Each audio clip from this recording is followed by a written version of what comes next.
प्रश्नावली 9.3 का पहला सवाल। पहला सवाल है, आपको एक बेलनाकार टैंक दिया हुआ है, निम्नलिखित में से किस स्थिति में आप उसका पृष्ठीय क्षेत्रफल ज्ञात करेंगे और किस स्थिति में आयतन। पहला दे रखा है, यह ज्ञात करने के लिए कि इसमें कितना पानी रखा जा सकता है। कितना पानी रखा जा सकता है, तो इसके लिए हम क्या ज्ञात करेंगे, आयतन। क्या ज्ञात करना पड़ेगा हमको, इसके लिए आयतन ज्ञात करना पड़ेगा। पहली स्थिति में तो यह कि हम उसमें क्या ज्ञात करेंगे, आयतन ज्ञात करेंगे। दूसरी स्थिति दे रखी है, इसका प्लास्टर करने के लिए वांछित सीमेंट की बोरियां। अगर जैसे मान लो देख रखा है बेलनाकार टैंक दिया हुआ है, उसका हमको प्लास्टर करना है, तो उसके लिए हमको क्या ज्ञात करना पड़ेगा, उसका पृष्ठीय क्षेत्रफल। क्या ज्ञात करना पड़ेगा, उसका हमको पृष्ठीय क्षेत्रफल ज्ञात करना पड़ेगा, तब जाके हम उसका प्लास्टर कर सकते हैं। फिर तीसरी कंडीशन दे रखी है, इसमें भरे जा सकने वाले छोटे टैंकों की संख्या। अगर टैंकों की संख्या ज्ञात करनी है तो उसके लिए हमको उसका क्या ज्ञात करना पड़ेगा, आयतन ज्ञात करना पड़ेगा। बड़े वाले टैंक का आयतन ज्ञात करना पड़ेगा। तो पहले सवाल में 3 पोजीशन यही पूछी हमसे कि उसमें पानी भरा रखा जा सके, पानी रखा जा सके तो क्या ज्ञात करना है, आयतन ज्ञात करना है। उसके करना है प्लास्टर करना है, प्लास्टर करने के लिए क्या ज्ञात करना पड़ेगा, हमको पृष्ठीय क्षेत्रफल ज्ञात करना पड़ेगा।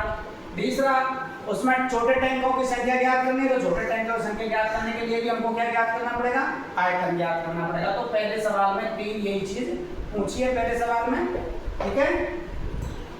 दूसरा सवाल है, ये 2 बेलन दे रखे हैं, एक तो ये है और एक ये है, बेलन ए और बेलन बी। इसमें पूछा है बेलन ए का व्यास 7 सेंटीमीटर है, व्यास 7 सेंटीमीटर है, ऊंचाई 14 सेंटीमीटर है, तो 14 सेंटीमीटर है। बेलन बी का व्यास 14 सेंटीमीटर और ऊंचाई कितनी है, 7 सेंटीमीटर है। परिकलित किए बिना आप बता सकते हैं कि इन दोनों में किसका आयतन अधिक है, यानी दोनों का हमको आयतन निकालना, पता करना किसका अधिक है। दोनों बेलनों का आयतन ज्ञात करते हुए इसको सत्यापित कीजिए, जांच कीजिए कि क्या अधिक आयतन वाले बेलन का पृष्ठीय क्षेत्रफल भी अधिक है। यानी हमको दोनों का आयतन भी ज्ञात करना है और पृष्ठीय क्षेत्रफल भी हमको ज्ञात करना है। तो सबसे पहले बेलन ए का पृष्ठीय क्षेत्रफल, बेलन ए का पृष्ठीय क्षेत्रफल, बेलन ए का पृष्ठीय क्षेत्रफल ज्ञात करना हमको। देखो 2 pi r h plus 2 pi r square, ठीक है। आर का मान कितना आएगा, यहाँ व्यास देगा, आर बराबर हो जाएगा आपका व्यास बटे में 2, व्यास बटे में 2, तो आर बराबर व्यास का मान 7 है, तो 7 बटे में 2, तो यहाँ आर का मान कितना आ जाएगा, 7 बटे 2, 2 गुणा पाई का मान 22 बटे 7, आर का मान है 7 बटे 2, एच का मान कितना है इसमें 14, तो 14 लिखेंगे, प्लस 2 का 2, पाई का मान 22 बटे में 7 और 7 बटे 2 और 7 बटे में 2, तो ये 7 से 7 कट गया, 2 से 2 कट गया, यहाँ पर बच गया 22 और 14, यहाँ पर 22 बचे और 14 बचे, प्लस ये 7 से 7 कट गया, ये 2 से 2 कट गया, 7 से 7 कट गया और 2 से 2 कटेगा। इस 2 का भाग दे दिया हमने, 22 में कितनी बार गया, 11 बार, तो इधर क्या बच गया आपके पास में 11 और 7, गुणा करेंगे 14 में 28, 2 28 और 2 कितने होते हैं 30, 11 को 7 से गुणा करेंगे तो कितना आ जाएगा 77, कितना है 77। इन दोनों को जोड़ देंगे, जोड़ने पर 385 आ गया, कितना आ गया 385 सेंटीमीटर स्क्वायर। ये तो किसका आ गया आपका बेलन ए का पृष्ठीय क्षेत्रफल। अब हमको बेलन बी का पृष्ठीय क्षेत्रफल ज्ञात करना है। बेलन बी का पृष्ठीय क्षेत्रफल, सूत्र वही रहेगा आपका 2 pi r h plus 2 pi r square. यहाँ पर व्यास कितना दे रखा, आर का मान कितना आ जाएगा, व्यास 14 है, तो 14 बटे में 2, यानी यहाँ पर आर का मान कितना आ जाएगा 7, तो 2 का तो 2 लिखेंगे, पाई का मान 22 बटे में 7, आर का मान 7 है, एच का मान भी 7 है, प्लस 2 का 2, पाई का मान 22 बटे में 7 है, आर का मान 7 गुणा में 7, तो ये 7 से 7 कट जाएगा, इधर बच गया 22 गुणा 2 44 गुणा 7, और भी यहाँ पर देखो 7 से 7 कट जाएगा, 22 गुनी 44 गुणा 7,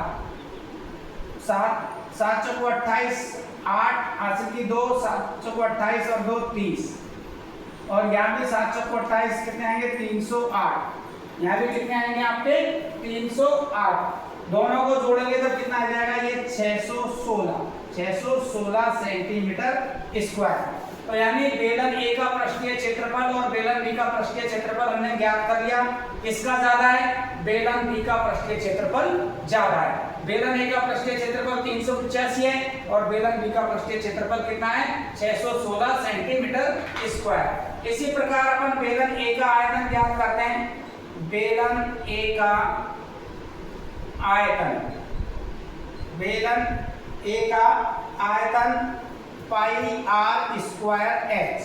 तो पाई का मान तो है 22/7, आर का मान कितना था यहाँ 7/2, 7/2 और एच का मान कितना था इसमें 14, तो यहाँ पर 14 लिख दिया। ठीक है, अब देखो 7 से 7 काट दिया हमने, 2 का भाग दे दिया 22 में 11 और ये 2 का भाग दे दिया 14 में 7, तो आपने के पास में बच गया 11 गुणा 7 गुणा 7। यही बचा 11 ऊपर 7 फिर ऊपर 7, नीचे कुछ भी नहीं बचा।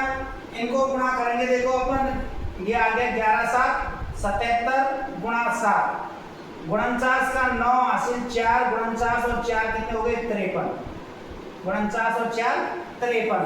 तो ये आ गया इसका आयतन सेंटीमीटर क्यूब। बेलन ए का आयतन आ गया। अब हमको बेलन बी का आयतन ज्ञात करना है। बेलन बी का आयतन, बेलन बी का आयतन सूत्र वही रहेगा आपका पाई आर स्क्वायर एच। पाई का मान 22/7, आर का मान कितना है यहाँ पर 7, तो ये हो गया 7 गुणा 7, एच का मान कितना है 7, तो यहाँ पर 7, तो ये 7 से 7 कट जाएगा। ये बच गया आपके पास में 22 गुणा 7 करेंगे तो क्या आएगा 154 और गुणा में 7, 7 चौको 28 हासिल 2, 35 और 2 37 हासिल 3, 7 एकम 7 और 3 कितने हो गए 10 सेंटीमीटर क्यूब।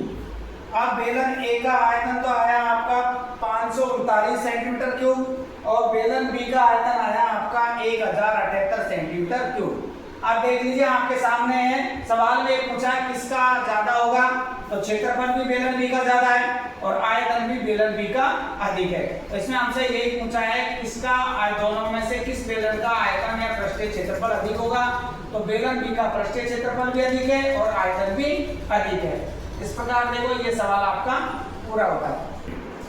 अगला सवाल है तीसरा, घनाभ का आधार का क्षेत्रफल दे रखा हमको 180 सेंटीमीटर स्क्वायर और आयतन दे रखा 900 सेंटीमीटर क्यूब। तो घनाभ का आयतन का सूत्र हो गया घनाभ का आधार का क्षेत्रफल गुणा ऊंचाई।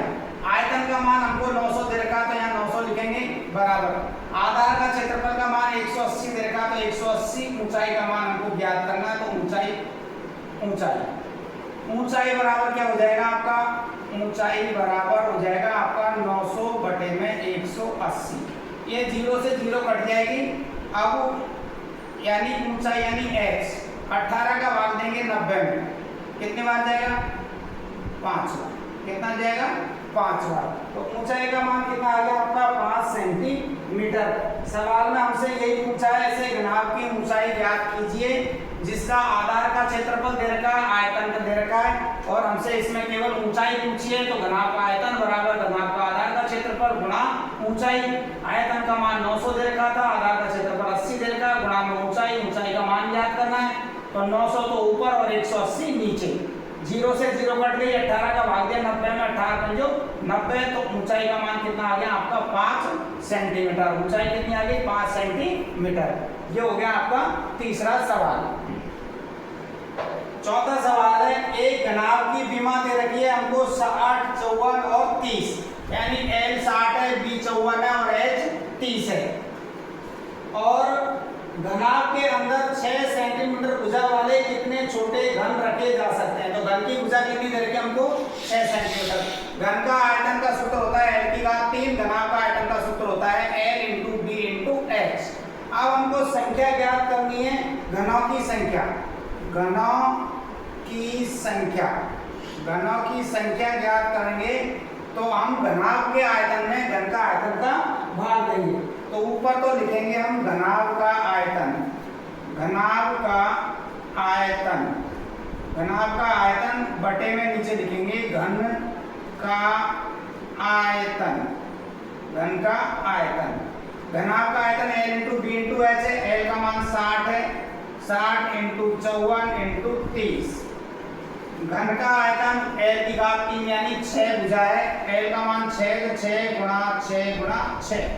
6 का भाग दे दिया इसमें 10 बार और 6 का भाग दे दिया इसमें 9 बार और 6 का भाग इसमें दे दिया हमने 5 बार। 6 का भाग दे दिया इसमें 10 बार, इसमें 9 बार और इसमें 5 बार। गुणा करने हमको 10 गुणा 9 गुणा 5, तो ये हो जाएगा देखो 9 पंजो 45, 45 को 10 से गुणा करेंगे तो कितना आ जाएगा 450 घन। कितना आ जाएंगे 450 घन। यही आपका उत्तर है इसका, यही आपका उत्तर है।